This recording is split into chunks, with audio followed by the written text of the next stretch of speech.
HbA1c की normal मात्रा blood में कितनी होनी चाहिए। एक ऐसी जांच है जो कि डायबिटीज़ को पता करने के लिए और डायबिटीज़ की दवाइयों का असर जानने के लिए कराया जाता है। HbA1c इसी को हम लोग बोलते हैं ग्लाइकोसिलेटेड हीमोग्लोबिन। तो जो नॉर्मल होती है हेल्दी व्यक्ति में, मतलब जिनको ना तो प्री डायबिटीज़ है ना तो डायबिटीज़ है, तो ये 5.7 से कम होना चाहिए। अब आप जाके लैब में जांच करवाएं HbA1c का, अगर आपको 5.7 से नीचे वैल्यू आती है, 5.7 भी आती है, तो ये माना जाएगा कि अभी आपको डायबिटीज़ नहीं है, ना तो अभी डायबिटीज़ होने का कोई ज़्यादा खतरा है। लेकिन ऐसे लोग जिनको 5.7 से लेकर 6.4 के बीच के रेंज में आ जाता है, ये लोग अब डायबिटीज़ के रिस्क पे आ गए। डायबिटीज़ तो नहीं है, मतलब 6.4 के ऊपर जाएगा तब हम लोग डायबिटीज़ बोलेंगे, लेकिन 5.7 से लेके 6.4 के बीच की वैल्यू होती है वो प्री डायबिटीज़ है। प्री डायबिटीज़ मतलब कि डायबिटीज़ अब होने वाली है, उसके पहले की अवस्था, मतलब डायबिटीज़ होने का रिस्क है। आप सतर्क हो जाओ, आप अपने खाने में सुधार करो, दिनचर्या में सुधार करो, स्ट्रेस लेवल को कम करो, तब आपकी डायबिटीज़ जो होने की संभावना है वो कम हो जाएगी, नहीं तो डायबिटीज़ आने वाले समय में हो जाएगा। और ऐसे लोग जिनको HbA1c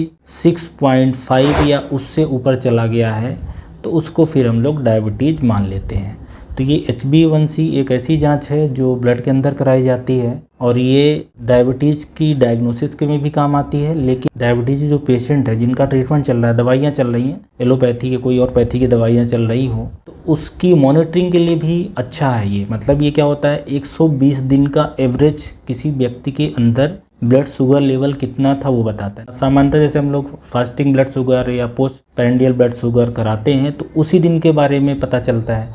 आपने एक हफ्ते पहले हो सकता है कुछ ज़्यादा खा लिया हो या कुछ कम खाया रहा होगा, तो एवरेज मात्रा जानने के लिए ये HbA1c की जांच रहती है और ये उसकी नॉर्मल वैल्यू है। अब एक इम्पॉर्टेंट बात ये समझें कि जैसे किसी को डायबिटीज़ हो गया है, उसको ये सलाह दी जाती है कि आपका HbA1c 7 के नीचे होना चाहिए। अगर 7 के नीचे है तो उसको अच्छा कंट्रोल माना जाता है कि आपका डायबिटीज़ अच्छे कंट्रोल में है, मतलब कि आपके शरीर को कोई समस्या होने वाली नहीं है। डायबिटीज़ में क्या होता है, जैसे शुगर बढ़ती है तो शरीर को नुकसान होने लगता है। अगर आपने शुगर कंट्रोल कर रखी है, HbA1c नॉर्मल मात्रा में है, तो शरीर को कोई खास नुकसान नहीं होता। और जैसे ही HbA1c ऊपर जाएगा वैसे शरीर में तमाम तरह के इन्फेक्शन का खतरा है, आँखें खराब होने का खतरा है, liver, kidney, heart, brain, nerves, ये सब खराब होने का खतरा बढ़ जाता है। तो HbA1c डायग्नोसिस के लिए जैसा कि मैंने बताया कि नॉर्मल व्यक्तियों में 5.7 से नीचे हो, अगर डायबिटीज़ बोलने के लिए 6.4 से ऊपर चला जाए, मतलब 6.5 या उसके ऊपर रहेगा तो डायबिटीज़ है। और जिनको डायबिटीज़ की दवाइयाँ चल रही, ऑलरेडी डायबिटीज़ हो गया है, उनके लिए फिर 7 से कम रखने की सलाह दी जाती है।